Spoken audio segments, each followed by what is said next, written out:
In the Dark Phoenix saga, Jean Grey, a telepathic telekinetic, returns from a mission in space and emerges with vastly amplified mental and physical abilities after exposure to solar radiation. She adopts the identity Phoenix and demonstrates cosmic power by repairing the Mkron crystal. The Hellfire Club recruits Mastermind, who uses illusions to convince Jean she is Lady Grey, their decadent Black Queen. The Inner Circle's manipulations lead Jean to adopt that persona and betray the X-Men. Jean embraces the Lady Grey illusions and experiences human emotion extremes. Shaw captures much of the X-Men via the Hellfire Club scheme. Cyclops confronts Mastermind psychically. When Mastermind disrupts Cyclops' mental image, Jean's mental barriers shatter, and she ascends into Dark Phoenix. As Dark Phoenix, Jean destroys Mastermind's mind. The X-Men fight to rescue her from the club's influence. Jean abandons Earth and flies to space as the Dark Phoenix. The Dark Phoenix consumes a star, obliterating a populated solar system and killing billions. Lilandra learns of this and orders execution of Phoenix to save the universe. The alien Shi'ar summon their Imperial Guard to judge Jean's actions. The X-Men return to Earth and confront Phoenix. She battles and defeats them easily before departing into space in her cosmic form. Jean returns and regrets destruction. The X-Men attempt to subdue her peacefully. Wolverine nearly strikes her down with claws, but Cyclops tries to restrain her with love. Phoenix's internal conflict grows. Lilandra initiates Plan Omega, which entails the destruction of Earth's solar system if Phoenix cannot be stopped. Professor X orders the X-Men to fight Phoenix on the blue area of the moon to prevent genocide. Cyclops is injured, and Jean again transforms into Phoenix. Realizing the extent of her crimes and unable to be contained, she activates an ancient Kree weapon inside ruins and disintegrates herself. Jean delivers farewell to Cyclops. Her death prevents universal destruction. This arc chronicles corruption, immense power, cosmic atrocity, moral judgment, and sacrificial resolution.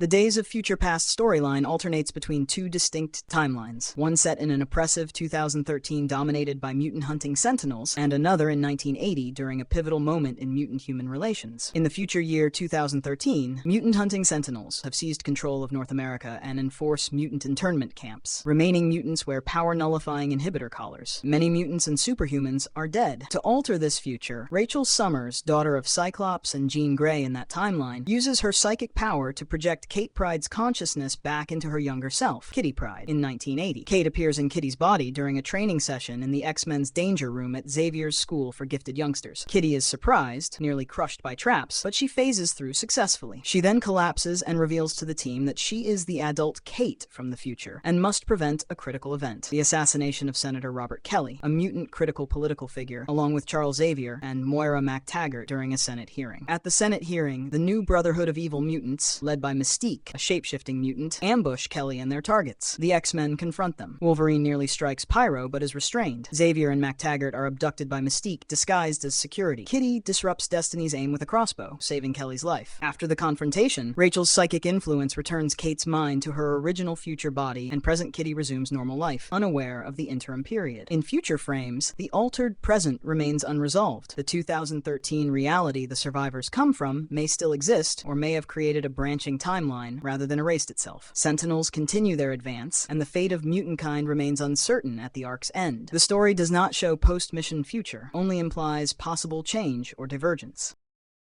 The story of God Loves Man Kills opens with two young mutant children named Mark and Jill being chased by the Purifiers, a militant anti-mutant group, in Westport, Connecticut. They are shot and strung up on playground swings. Reverend William Stryker is introduced as a televangelist, driven by religious fervor. He uses biblical passages to label mutants as ungodly and orchestrates a campaign to eliminate them. Pyotr Rasputin is a mutant with steel-hard skin and super strength. He intervenes when his sister Ileana rescues Ariel, Kitty Pryde, during a street altercation triggered by anti-mutant rhetoric at a dance studio in Salem Center. Ariel phases through the boys' attack and becomes visibly upset at prejudice shown toward her mutant teammates. Charles Xavier is the telepathic schoolmaster of Xavier's School for Gifted Youngsters. He debates Stryker on live television, defending mutant-human coexistence, while Stryker presses his message that mutants must be eradicated. Scott Summers, known as Cyclops, leads field missions for the team. They all train in the Danger Room under Xavier's supervision and witness Stryker's broadcast. Purifier's agents set up a trap in Central Park and ambush Xavier, Cyclops, and Storm in a car. Observers believe they are killed in the explosion, but Wolverine deduces their bodies are fakes. The Purifiers are identified surveilling the site. Magneto, whose ideology often opposes Xavier's, arrives and rescues the X-Men. He vows justice for the murdered children and demands retribution against Stryker. Stryker kidnaps Xavier and attaches him to a device programmed to kill all mutants via his telepathic power. Wolverine and others fight Purifier forces in Stryker's compound to rescue Xavier and his captured students. During During a televised confrontation, Stryker attempts to shoot Ariel on camera to prove mutants are evil. A horrified security officer intervenes and fatally shoots Stryker, halting the massacre. After Stryker's death, the Purifiers disband. Xavier is freed. The X-Men and Magneto go their separate ways. Magneto refuses Xavier's offer of alliance, arguing that Stryker's ideology may endure beyond the man. He asserts that mutants must ultimately control their fate to avoid recurrence of violence.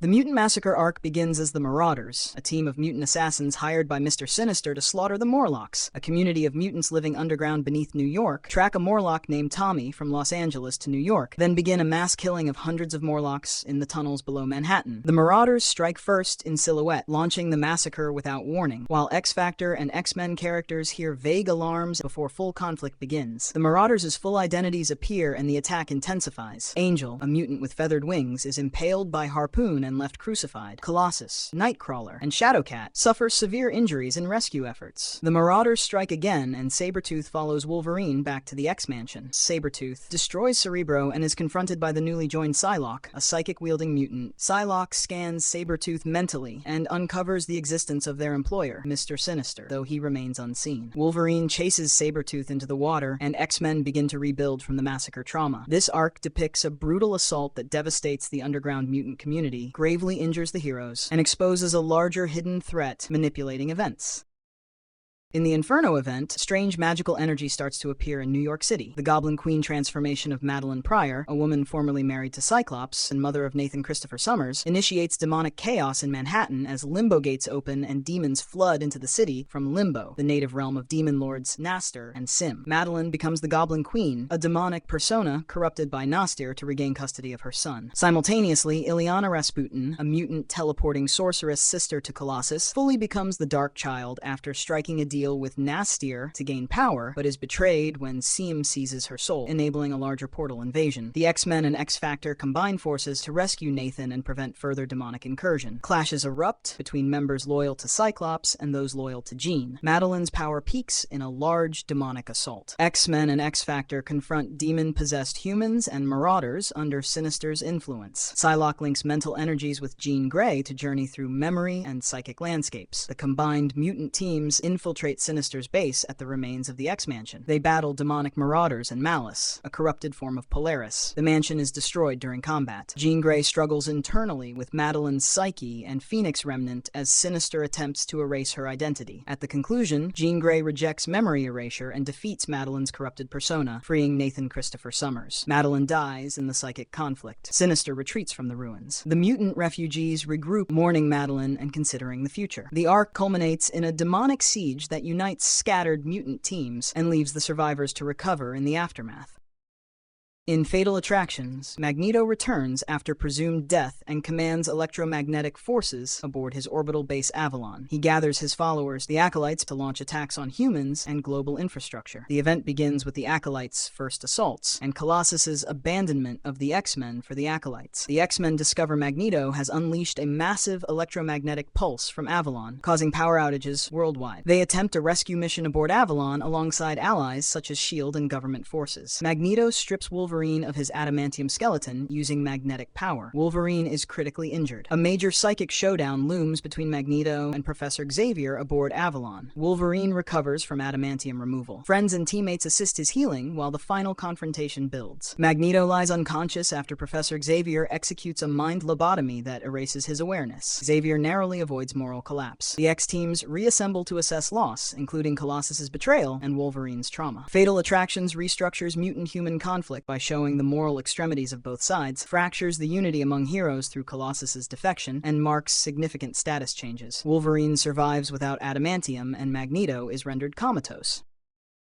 The E is for Extinction storyline opens with Xavier's Institute, discovering a massive surge of emerging mutants worldwide. Professor Charles Xavier detects the signal using Cerebra, a mutant-detecting machine created by Beast. He instructs Cyclops, a mutant able to emit focused optic blasts, and team leader, and Wolverine to investigate in Ecuador, South America. Revelations include a hidden master mold artificial intelligence, and a sentinel factory deep in the jungles of Ecuador. Cassandra Nova, a mysterious mutant with identical DNA to Xavier, gains control of Wild Sentinel Sentinels by manipulating Donald Trask, a distant descendant of Bolivar Trask. Cyclops and Wolverine confront Cassandra at the factory and manage to subdue her physically, but they are too late. Wild Sentinels arrive on the island nation of Genosha, a sovereign mutant habitat, and annihilate its population within minutes, resulting in millions of mutant deaths. During the rescue operations, Emma Frost, a mutant telepath who recently developed a secondary ability to transform her body into Diamond, survives due to this mutation. Cassandra Nova escapes captivity and reaches Cerebra at Xavier's Institute. Nova attempts to seize Xavier's mind with Cerebra's psychic network, but is intercepted by Emma Frost, who snaps Nova's neck. Xavier, unaware that Nova has swapped bodies with him beforehand, appears on live national television and reveals publicly that he is a mutant and that the Institute exists to teach mutantkind, creating public crisis. During aftermath scenes, Beast studies Cassandra's genetics and confirms her DNA matches Xavier's. This prompts Xavier to leave Earth with Lilandra, Empress of the Shi'ar Empire. The story of Messiah Complex begins with Cerebra exploding after detecting the birth of the first mutant since the global decimation, signaling a child with unprecedented power. This births a frantic race to recover the infant mutant known as Hope Summers. Xavier dispatches a task force. They reach Cooperstown, Alaska to discover the Marauders, fighting the Purifiers. The infant is missing, and Marauders, Prism, and Blockbuster lie dead. Cyclops coerces Multiple Man, a mutant who duplicates himself, and Layla Miller, a precognitive mutant, into aiding the hunt. Richter, a vibration mutant, infiltrates the Purifiers to gather intelligence. The Marauders collaborate with the Acolytes, mutant followers of Magneto, and Reavers engage in battle. Hope is briefly kidnapped by Mystique disguised as Sinister, then rescued by Gambit, a kinetically charged mutant whose gamble frees both the child and comatose Rogue. Cable, a future-born mutant warrior, takes Hope into the future for protection. Bishop, a time-traveling mutant born in a dystopian future, begins tracking Cable and the infant to kill her and prevent the future apocalypse known as the 6-Minute War. Meanwhile, Emma Frost duels telepathically with Exodus to defend the child in the school. At its conclusion, Messiah Complex resets mutant-human conflict dynamics by establishing Hope as a messianic figure, radically shifts team alignments, and sets the stage for the next saga across the mutant franchise.